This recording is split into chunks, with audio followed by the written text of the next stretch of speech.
Hello, I'm Jeremy Scher, and welcome to the QREP, the Repertory of Mental Qualities.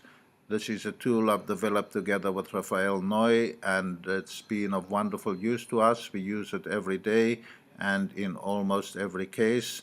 It will really help you with your prescribing, help you to find different possibilities, newer remedies that don't exist in conventional repertories, and more exactitude and preciseness in prescribing.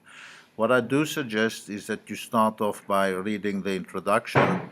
You can see it right over here, and the introduction will help you to understand the philosophy behind this repertory, and when you have that, that will give you indications of how and when to use it.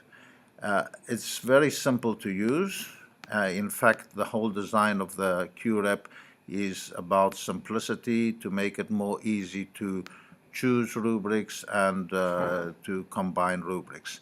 Now, here is the list of rubrics we have, and what you'll see is that there are far fewer rubrics than a conventional repertory, but they are all mental rubrics, and these rubrics cover themes or meta concepts of ideas from the mental and emotional sphere. So you can see, for instance, ambition, animals, big ego, and these are quite easy to understand, but we do have a definition for each rubric. So for instance, if you go to carers and helpers, you will immediately, on clicking on it, see a definition. In this case, this quality represents issues such as looking after others, nursing the sick, anxiety for others, excessive sympathy, and responsibility for others. So you can understand what the concept is about and what the remedies over here cover. Now, you see, if we look at this rubric, we will now see that there are 269 remedies, and this is, of course, much bigger and more comprehensive than the rubrics you would find with a similar meaning in the conventional repertories. So if you looked up in relation to this concept, sympathetic, ailments from nursing the sick, or other similar rubrics, they'll be much smaller. But this rubric is comprehensive, and that means it will include just about every possible remedy under that idea. And that's why it's so big. In a way, it's the Bonninghausen method: choose a larger rubric, but make sure that this rubric will contain all the possible remedies in it.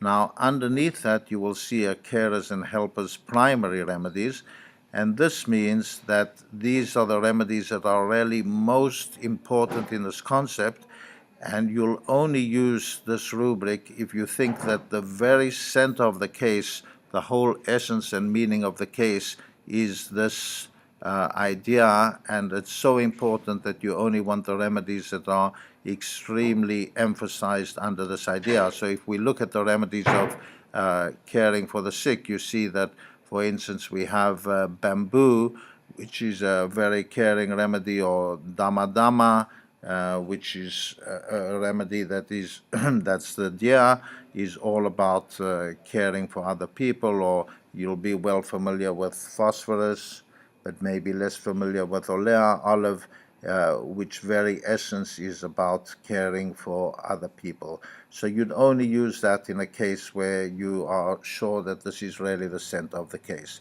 Most of the time, you'll be using the larger concepts. So let's go back to those.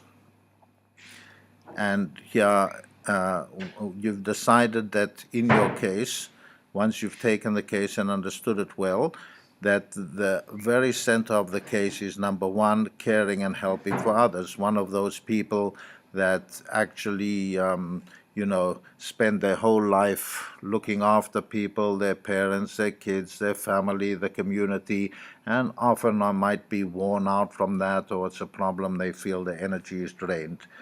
So that would be one aspect of it. Now you decide that another important aspect is snakes, because they have both dreams of snakes and a fear of snakes, or a snake has appeared in any other form in the mental sphere.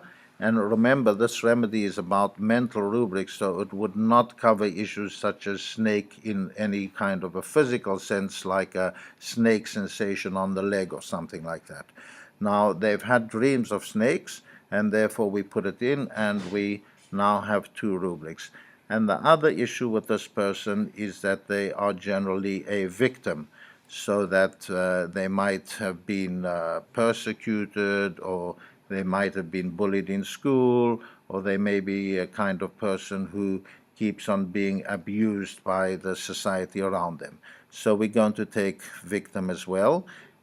So it's extremely easy to choose the rubrics according to the themes of the case, the main themes of the case. You don't have to go into sub-rubrics or do big searches in the repertory or combine rubrics or look for all the cross-references.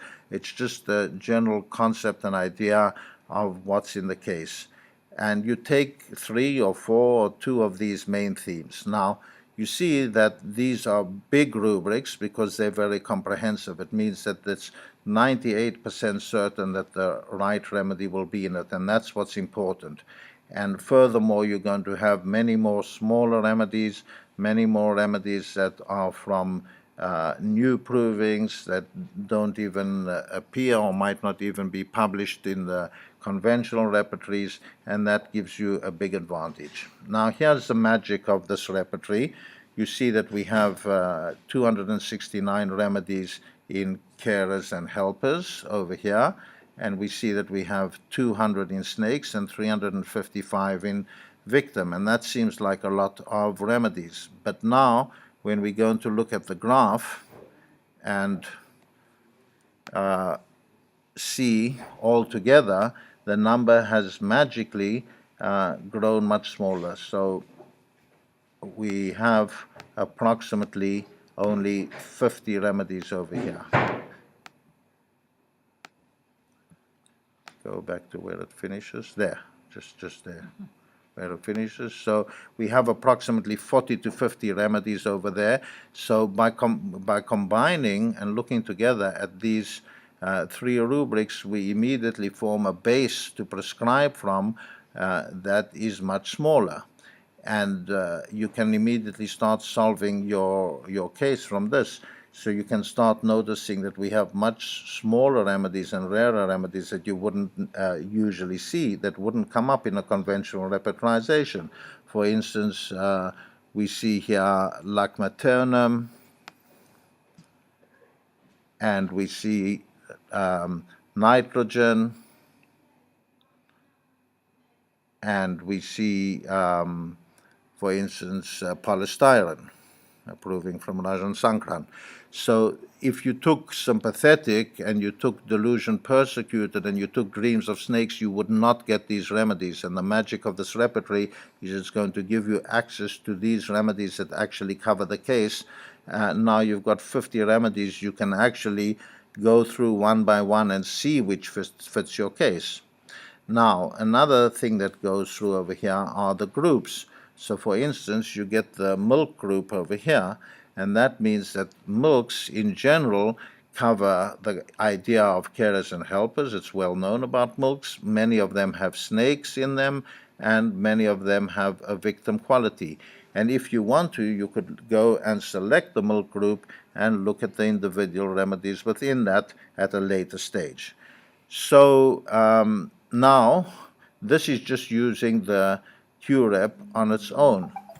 But what you could do is you could now add a conventional rubric. So let's go to the complete repertory. And so now let's go to the complete repertory. And you can now take fear of dogs, which might be a symptom in the case. And you just combine that with the QREP rubric. So it's designed to work in a complementary and together with the conventional rep, with the QREP, and we don't see anything, so let's do that again. Can you edit and cut it? Oh, go back. Yeah, sorry. Okay. Yep. So now we've added fear of dogs, and you can immediately see we've reduced to about 12 or 13 remedies, and now it becomes much easier to solve the case from here. But you still see smaller remedies come through that would not come through with conventional repertorization. There's your polystyrene again, and there's taxus baccata, along with your expected remedies such as carcinosin. So it's a huge advantage in several ways. Number one, it's very easy to choose the rubrics. You don't have to go searching through the hundreds of thousands of rubrics that exist in the conventional repertories to find the appropriate rubric, or combine them together, which can be a lot of work, and really it's quite impossible to know the whole repertory these days. So once you see somebody who's a carer and helper, you just put it in, nice and easy and simple. And once you've done that, you can combine it in various ways with your conventional rubrics to see, which remedies come out. You're going to get more accurate prescribing, you're going to get newer remedies, you're going to get small remedies that usually wouldn't pass through, and that's the beauty of this repertory.